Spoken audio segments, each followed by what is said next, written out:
you get to the Jacobs School of Medicine. My understanding from what I've read is you immediately start moving and shaking. So tell me about you getting there and these grand plans you had and how you started to execute them. Wow. Ha. um, I got to the Jacobs School of Medicine the year that the United States um, elected Donald J. Trump as president. And the um, ethos of the entire everything changed. In Charlottesville happened my, I think, second or third week into medical school. And I just was confused. Um, and my best friend from high school goes to the UVA medical school. He is a 6'4" Black man who is every bit of brilliant, but every bit of who he is, and phenotypically everything that seemed to me to be threatened during those days. And it was unnerving to me that it was business as usual, it felt like. And um, I felt isolated. I felt concerned. I wanted to do more. I needed there to be a core, um, like a core action plan for these moments, because I sadly knew that it would continue, and it gave people permission to be boldly divisive. And that wasn't like, in the medical school wasn't immune to that. Um, and so I got a really, really great accomplice and ally. And I remember just venting to her and being so disheartened that I felt like no one was speaking about it. I was like, how do we not talk about this or even acknowledge it? Or, we're going to be physicians, and like the world is on fire right now, and we're just going to be talking about microbiology. Like, we got to do something. Um, and so one second. No, sorry. um, my little brother's, I'm at home. um, and so I just needed there to be some type of action. And it felt like there may have been want, but there was no space, place, or system based organization to be responsive and to do it promptly, so that students like me didn't consistently feel um, isolated and disenfranchised. So me and my lovely friend, accomplice, and ally, Maria Coluccio, decided that we were going to do something about it. And we were able to get a letter and have it signed, and pledging and asking and pleading with the administration for there to be some urgency in formation of a proactive and reactive body or committee that could really be attuned to the issues that are going on, connect them to what was going on in the larger community, but also be purposeful in incorporating this into our education, because you can't treat someone in a vacuum. Like, this patient or whatever patient you encounter is going to be living through what's going on in society. And so we got a lot of moving and shaking happening. We were able to form the dial committee. At the same time, I was concerned with the paucity of diversity in the class, and thought, okay, I'm going to have to be strategic about interacting with this in, again, a solution-based manner. It can't be me just saying, there's no one else who understands what's going on, I feel isolated. It was, okay, I feel isolated right now, but I won't feel isolated later. We're going to have to get more people who feel like this, because there's movement in numbers. And also, your critical mass that needs to be cared for, there's going to have to be some type of accommodations for this concept and this topic. Well, that was my mindset then. So I decided to set up Second Look as the SNMA president, work on Dial as the like administrative arm of the medical school. We were doing LCME at that point, and I was like, well, if we're going to talk about accreditation, we should talk about things that are necessary to medical education. This is a component of it. I just got pulled in many different directions, and uh, had a bit of tenacity and just pure passion that kept me going. So fast forward to this year, while you are finishing your training, grueling, we get hit with the pandemic, the panini, as I've taken to calling it, because I'm tired of the word panini. How was that for you, trying to be a student, keep all these initiatives going, but then also kind of see around you, because we did see this in Buffalo, the disparities with this illness? Yeah. So I think there was this, I talked about this earlier, there was a clear difference between my experience and my classmates. And it was just yet another reminder that disparities are live, well, and super rampant. So my loved ones weren't working from home. They were not allowed to work from home. My mother has asthma, and I was terrified, terrified that she wasn't allowed to work from home. She works at Greyhound, a major transportation space that for me just screamed cesspool of interaction. And the people that I was talking to, I'm the first in my family to go to college, which means that I come from blue collar workers. My dad is a blue collar worker. My stepdad works for the train. My mom works for the bus company. I'm from a city that's a blue collar city. I knew offhand two to three of my friends who had parents who had passed. I knew directly people who were either affected instantly when the news came out, who were battling it, who were in hospitals. And my classmates, it was a very um, horrible time for everyone, but it was very clear in some of my engagements that it was the community that I come from was being hit in a very different way. I had known at that point just 1 degree off someone who had passed, or 1 degree off someone who was battling it, or 1 degree off someone who was an essential worker who couldn't, get PPE. And, you know, at times I felt other people were watching it on the news, or, getting to have a very far off experience from it. And that hit me really differently. We talk about health disparities, and it's great to talk about them in theory. And it is a favorite topic this year for people to talk about in theory. But when you are living in a world where two of your close friends have parents who have passed, your own parent is, you know, 4 or 5 of her coworkers have had it. One person had a heart attack in her arms.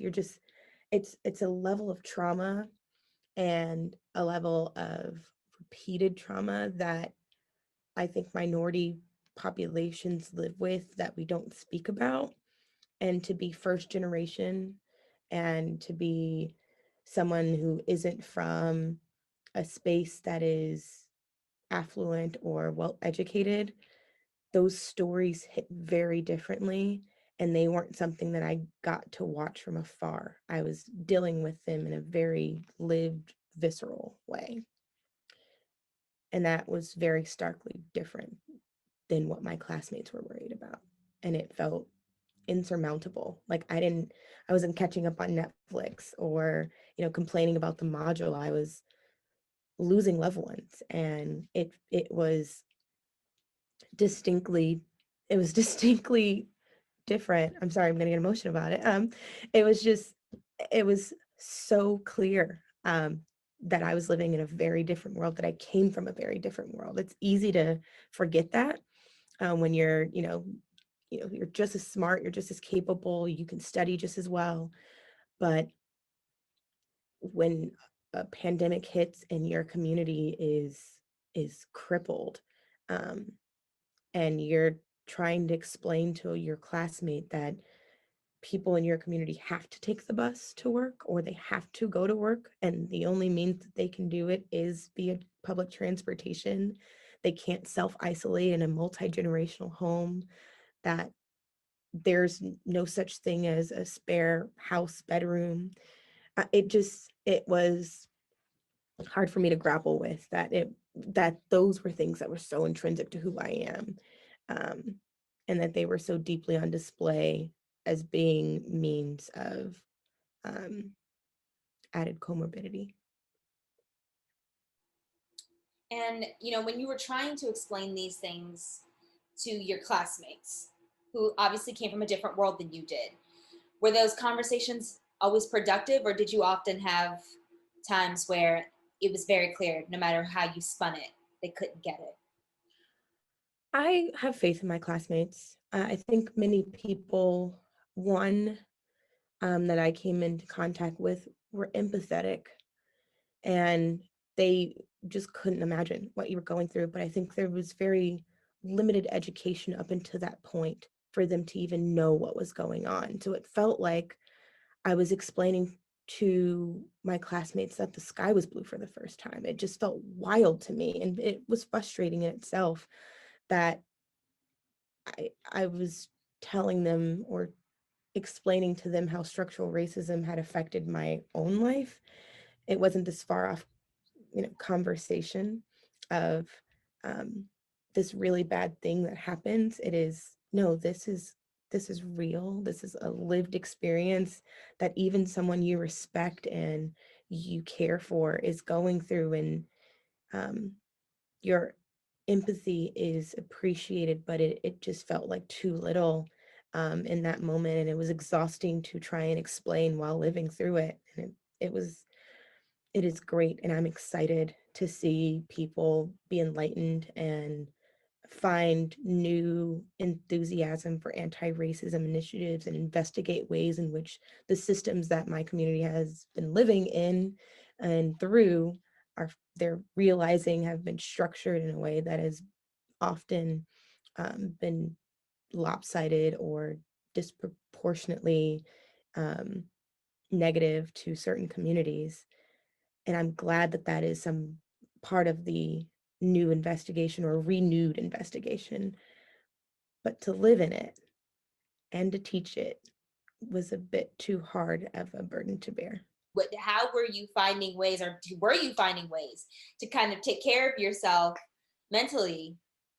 Well, I think you're looking at one of them.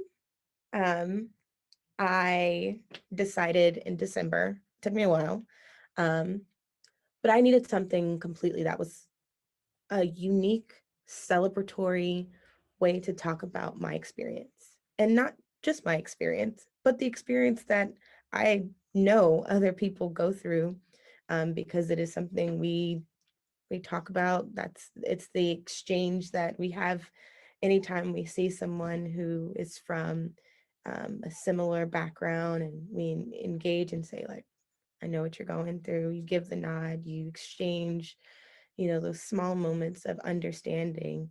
And I just needed to talk about my experience in a way that was, one, not so deeply tied to education, but tied to celebration. Um, I wanted to have just a creative outlet for all the things that I wanted to celebrate. Like, there was so much that was negative and tough and not you know particularly exciting about um, being a minority during this past year. And I just felt so strongly that I'm like, yeah, this sucks, but you can't talk about this community as if it is like everything is terrible. Like there has been such beautiful resilience and perseverance and the culture that has come out of it and the community structures that have lasted and like been some of the most like tried and true and consistent forms of communication and support. Like we can't just talk about all the things that are bad. And when people first were starting to renew their interest in racism, it felt like everything was gloomy and dim, and it was like, oh my god, this system's so bad. And it's like, yeah, it is. We're not gonna say you're not wrong, fix it. But I'm so proud to be an African American pursuing medicine. I'm so proud of this resistance. I'm so proud that this isn't our first rodeo of protests and activism. And like, I am so proud of the legacy of activists that have bequeathed their like rules of engagement. And the reason why we know what we're doing is because we have studied people who have done this with such pride. And so I needed something that was celebratory. And so I decided to get back to my creative side. I used to be very creative. I don't know what happened once I went to med school. And so I started making t-shirts and birthed Twice as Hard apparel. So tell me about where you came up with Twice as Hard, Mhm. and then tell me about how you came up with some of the designs. Obviously, this is the well-known one. I've seen that one on your Twitter and everything. Yep. This But tell me how you. design has the word doctor on it. Um, so Twice as Hard. So Michelle Obama gave one of her last speeches as first lady to a well-known HBCU. And one of her messages was the tried and true, uh, well-known euphemism in minority communities that sometimes you have to work twice as hard and be twice as good.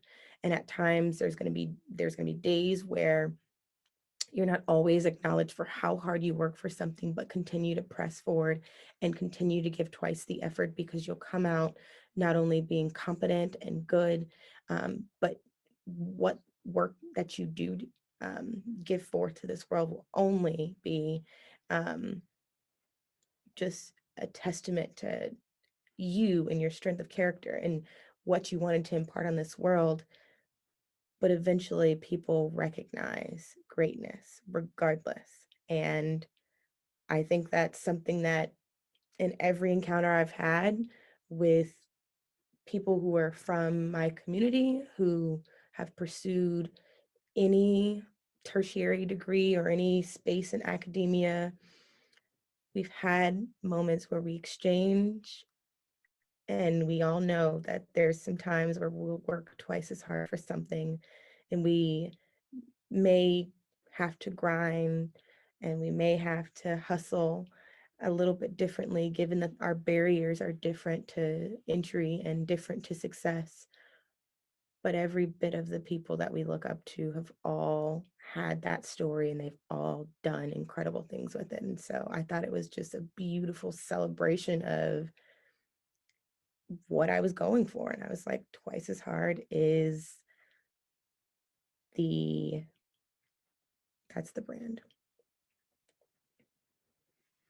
And I know that on the hoodies, especially, and then the sweatshirt you're wearing now, you have "I got my community on my back." Tell me about what that means.